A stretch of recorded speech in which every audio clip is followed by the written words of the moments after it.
KRL rute Manggarai Tanah Abang mandek, KAI Komuter jelaskan penyebabnya. KRL pada rute Manggarai Tanah Abang mandek akibat kendala pada rangkaian komuter lain yang akan memasuki stasiun Manggarai Minggu 27 November 2022 sekitar pukul 9:33 waktu Indonesia bagian Barat.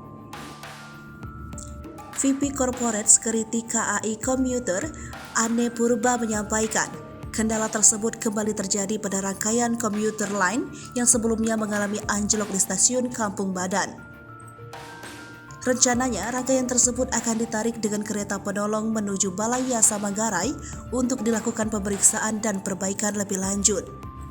Namun, kata Anne, karena kerusakan yang cukup berat, rangkaian anjlok tersebut kembali mengalami kendala saat akan memasuki stasiun Manggarai.